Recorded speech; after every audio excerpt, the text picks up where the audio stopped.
नमस्कार।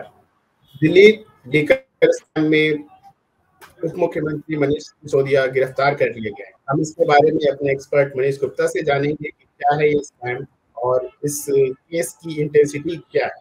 मनीष गुप्ता जी, आपका हमारे शो में स्वागत है। आप हमें ये बताइए कि ये मामला क्या है और कितना गंभीर है। राजीव जी, बहुत बहुत धन्यवाद। आज के इस जरूरी मुद्दे को उठाने का निर्णय बड़ा अच्छा रहा आपका।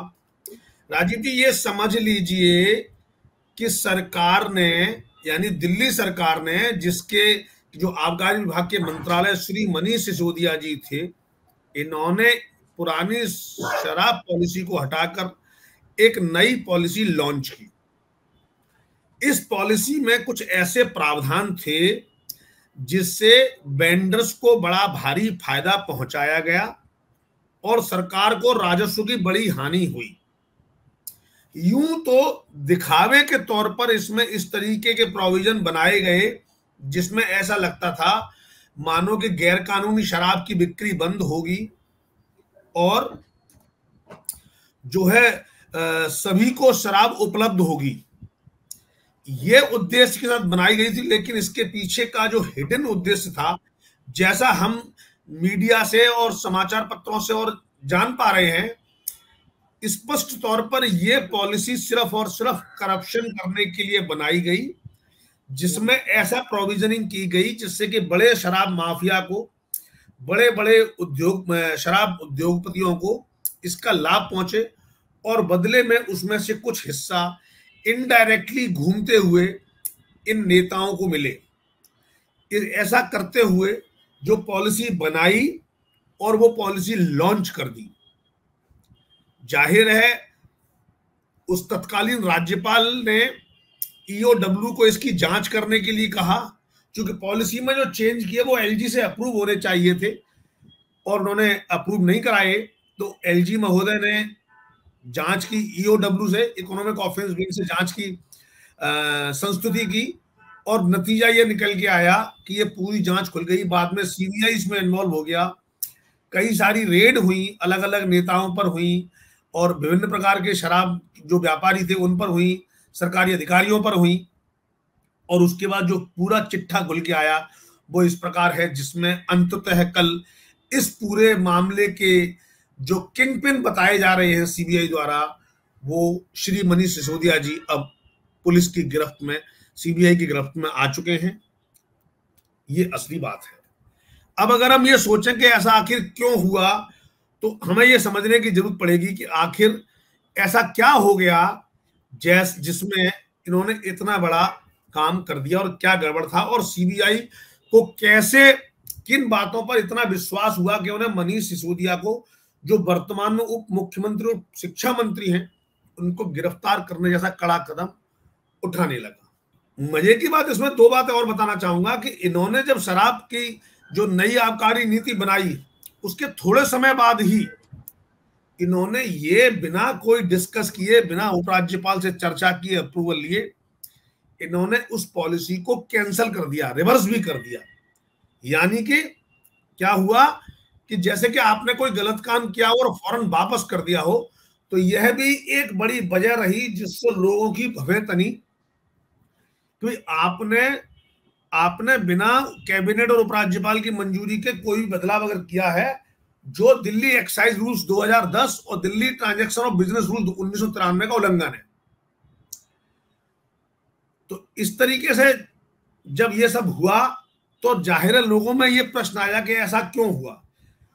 तो सबसे पहले तो बता दें, इस नई आबकारी नीति में मनीष सिसोदिया जी ने क्या किया, इन्होंने लाइसेंस फीस को कई गुना बढ़ा दिया, जिसका नतीजा क्या निकला कि एक जो छोटे छोटे वेंडर्स थे उनको हटाकर सिर्फ और सिर्फ बड़े वेंडर ही मार्केट में रह गए। अब जब बड़े वेंडर मार्केट में रह गए तो शराब की जो अवेलेबिलिटी और सेल थी वो सिर्फ और सिर्फ उन्हीं बड़े व्यापारियों के पास रह गई। इस पॉलिसी के तहत जो 60% सरकारी दुकानें थी, वो 60% दुकानें, सारी की सारी दुकानें खत्म हो गई, सारी की सारी दुकानें प्राइवेट हो गई। ऐसे ही कोरोना काल में हुई कम बिक्री के एवज में सरकार ने ऐसे वेंडर्स के लगभग 144 करोड़ की लाइसेंस फीस माफ कर दी। सरकार ने जो लिक्कर की जो सेल थी, इसमें उनका मार्जिन, जो पहले मार्जिन था 5%, उसे बढ़ाकर 12% कर दिया। और 12% करने के बावजूद उन्होंने इसकी एलजी से कोई अप्रूवल नहीं ली। और इस 12% को करने की वजह से इनको जिन जिन माफिया को इन्होंने बेनिफिट पहुंचाया, उसका नाम था साउथ ग्रुप। उस ग्रुप ने एक दूसरे शराब का जो व्यापारी था, उसके थ्रू आम आदमी पार्टी को कम से कम 100 करोड़ रुपए की रिश्वत पहुंचाई, ऐसा एनफोर्समेंट डायरेक्टरेट कहता है। इस मामले में तेलंगाना के मुख्यमंत्री के चंद्रशेखर राव की बेटी कविता के जो पहले का जो अकाउंटेंट था, उसको भी अरेस्ट किया है। और एजेंसी ने दावा किया है कि इस नीति से लगभग 2800 करोड़ का नुकसान दिल्ली सरकार को हुआ है। आप समझिए, जहां पहले एक शराब की बोतल जो 530 की बिकती थी, उसमें करीब करीब 233 रुपए दिल्ली सरकार को वैट और अलग टैक्सेस के नाम पर मिलते थे। जो टैक्स अब सिर्फ 3 रुपए रेवेन्यू रह गया। यानी सरकार को एक बड़ा मोटा नुकसान पहुंचाने का काम इसने किया। अब वही दूसरी तरफ आम आदमी पार्टी भी इस तरह के आरोप लगाती थी कि भाई इन लोगों ने हर एक जगह, मंदिर के पास, स्कूलों के पास, नियमों का पालन न करते हुए भी जो है शराब खाने खोल दिए। और इन सब में एक बड़ी बात क्या रही, इन्होंने जो शराब का वेंडर था उसको ये छूट दे दी कि आप कितना भी डिस्काउंट दो, कैसे भी करो, बस सेल करो। अब जाहिर सी बात है, जब डिस्काउंट ज्यादा देंगे तो वो जो नई शराब है, जो अभी ज्यादा पॉपुलर नहीं है, वो शराब बिकने लगी दिल्ली में। और जो दिल्ली में जो पॉपुलर, रेगुलर और अच्छे ब्रांड थे, वो दिल्ली से बाहर हो गए, जिसकी वजह से एक खास शराब बनाने वाली कंपनियों को इसका लाभ मिलने लगा। उनकी शराब ज्यादा बिकने लगी, जिसका देश के रेवेन्यू पर, प्रदेश के रेवेन्यू पर बड़ा प्रभाव पड़ा। इसके अलावा सब और जो बड़े आरोप है, उनमें से एक बड़ा आरोप था कि जो नई पॉलिसी जो बनाई, वो मनीष सिसोदिया या उनके किसी चेले के द्वारा शराब के जो ठेकेदार थे, शराब के मैन्युफैक्चरर माफिया थे, इनको पहले से लीक हो गई शराब। उसके एविडेंस स्क्रीनशॉट के साथ उनके पास पाए गए, जो कि ईडी ने और सीबीआई ने बरामद किए हैं। जब ये स्क्रीनशॉट मनीष सिसोदिया को दिखाए तो वो इनका जवाब दे नहीं सके। अब समझिए, पिछली जब से शराब पॉलिसी आई है, एक्साइज पॉलिसी आई है, तब से अब तक मनीष सिसोदिया जी ने लगभग 5 अलग अलग नंबरों का इस्तेमाल किया, उनके रेगुलर नंबरों के अलावा।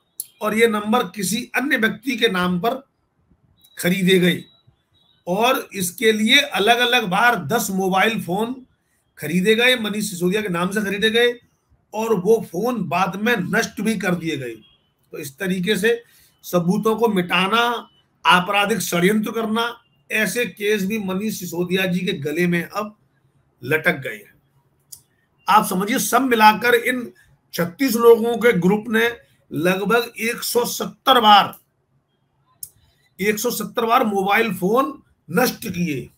तो आप समझ सकते हैं कितना भारी गड़बड़ झाला रहा होगा, जिसका अंदेशा इनको रहा होगा। और इन्होंने बार बार मोबाइल फोन जो नष्ट किए या जो मोबाइल खाली भी छोड़े, उनमें से डेटा को पूरी तरह साफ कर दिया गया, प्रोफेशनल कंपनी को एंगेज करके, ताकि उनमें से कुछ ना निकल सके। इसके साथ ही एक बड़ा आरोप जो सीबीआई ने लगाया है, वो लगाया है कि मनीष सिसोदिया जी ने विदेशी शराब की कीमतों में चेंज कर दिया, और बियर के प्रति केस पर जो 50 रुपए का इंपोर्ट ड्यूटी लगता है, वो इंपोर्ट ड्यूटी को हटा दिया। और उसका फायदा सीधे सीधे जो है बिक्री बढ़ गई, और बिक्री बढ़ने से शराब के जो डीलर थे, शराब बेचने वाले थे, उनको तो फायदा हुआ। मानो पहले 500 बोतल शराब बिकती थी एक दिन में, तो अब 1000 बोतल बिक रही है, क्योंकि सस्ती हो गई है। और अगर उसको मानो जो फायदा पर बोतल होता उसका फायदा तो डबल हो गया, लेकिन सरकार को प्रति बोतल 50 रुपए का इंपोर्ट ड्यूटी का नुकसान हो गया। अधिकारियों ने यह बताया है कि भाई जो पहले से लागू नीति होती है, अगर उसमें कोई बदलाव होता है तो आबकारी विभाग पहले उसे कैबिनेट के सामने रखेगा और फिर अंतिम मंजूरी के लिए राज्यपाल उपराज्यपाल के पास भेजना होता है। देखिए, कैबिनेट और उपराज्यपाल की मंजूरी के बिना किया गया ऐसा कोई भी बदलाव अवैध होता है।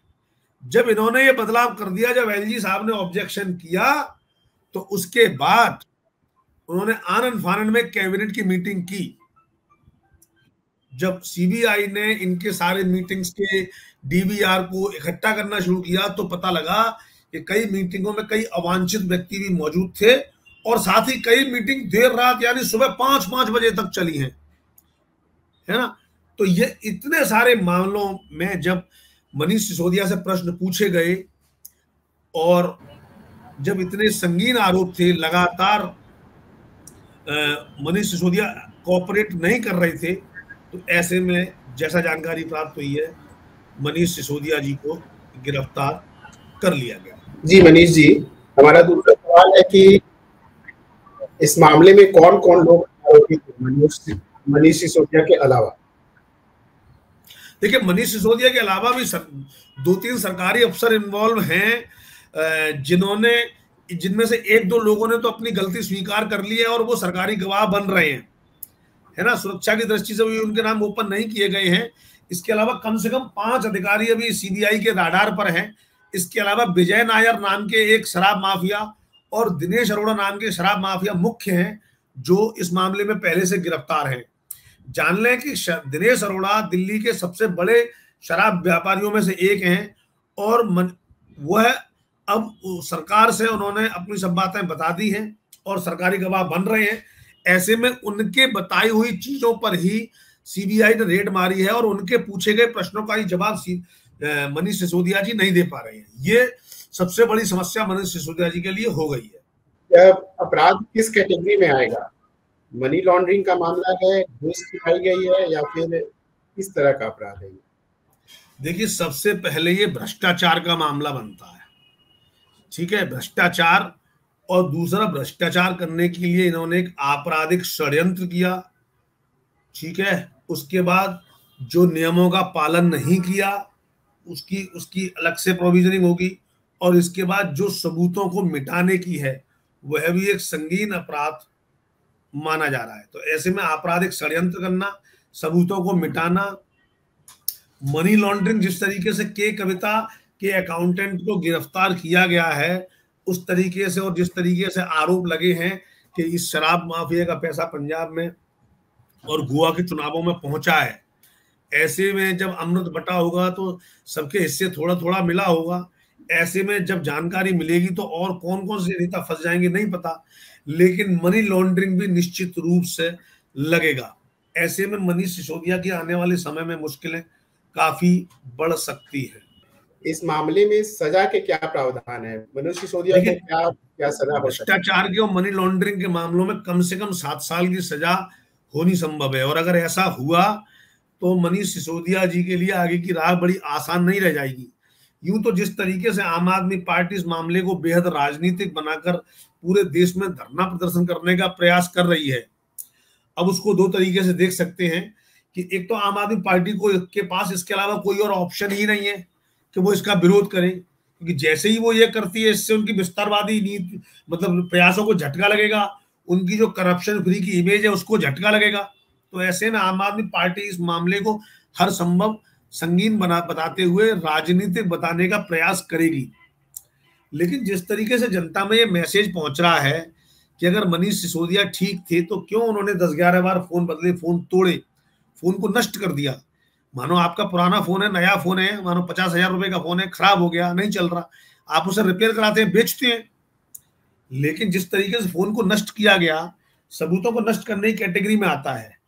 और एक बड़ी बात, सरकारी रिकॉर्ड्स को बिना आज्ञा के पब्लिक में भेजना आपराधिक कारणों के लिए, लाभ के लिए। मनीष सिसोदिया जी पर ये भी आरोप है कि उन्होंने स्वयं के मोबाइल से इस शराब पॉलिसी को अलग अलग लोगों को शेयर किया और जिसके स्क्रीनशॉट सरकार के पास कई सारे मौजूद हैं। ऐसे में यह साबित कर पाना निश्चित रूप से मनीष सिसोदिया के लिए मुश्किल होगा कि उन्होंने शराब पॉलिसी लीक नहीं की। अगर ये लीक करते हैं, इस पर भी कम से कम 5 साल की सजा मनीष सिसोदिया जी को हो सकती है, अगर ये आरोप साबित हुए तो। जैसा कि हम इस देश की जुडिशरी के बारे में जानते हैं कि मामले लगातार लंबे खिंचते रहे हैं और लोग पॉलिटिकल बेनिफिट उठाते रहे हैं, तो ऐसे में ये तो जुडिशरी के ऊपर है इस मामले को कैसे देखती है और कितनी जल्दी इसका निस्तारण होता है। लेकिन हाल ही में जिस तरीके के प्रयास जुडिशरी के देखने को मिले हैं, जिसमें बड़े मामलों पर तुरंत फैसले आकर मामले को आगे बढ़ाया जा रहा है, ऐसे में हमें उम्मीद है कि मनीष सिसोदिया के मामले में बहुत देर नहीं होगी, 1-1.5 साल में इसका फैसला आ जाना चाहिए। और अगर कोई मनीष सिसोदिया के खिलाफ परिणाम आता है तो जाहिर है मनीष सिसोदिया अभी सीबीआई कोर्ट मामला है, फिर हाई कोर्ट में जाएंगे, फिर सुप्रीम कोर्ट में जाएंगे, जाहिर है मामला लंबा चलेगा। लेकिन अब ये जिस तरीके से नवजोत सिद्धू एक मामले में फंसे तो परेशान ही रहे जब तक कि वो उलझे रहे, जिस तरीके से उन्हें कोर्ट में पेश किया जाएगा, सीबीआई कोर्ट में फैसला जाएगा।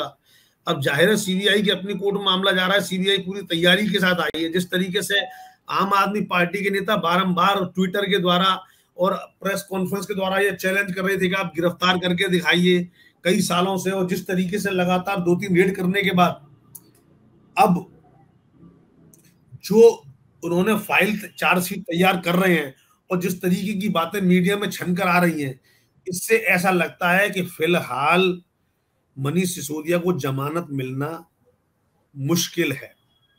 बाकी तो कोर्ट की बात है, कोर्ट में जज साहब को क्या उचित लगता है वो करेंगे। लेकिन जिस तरीके से सत्येंद्र जैन के मामले में सीबीआई ने बहुत कड़ा और प्रोफेशनल रुख अपनाया और जमानत उनको लेने नहीं दी, ऐसे में मनीष सिसोदिया को जमानत मिल पाएगी इसमें मुझे संदेह है। मनीष जी, आपने इस मामले में हमें बहुत विस्तार से जानकारी दी, इसके लिए धन्यवाद। प्रभातखबर.com, विश्वास वही, रफ्तार नहीं।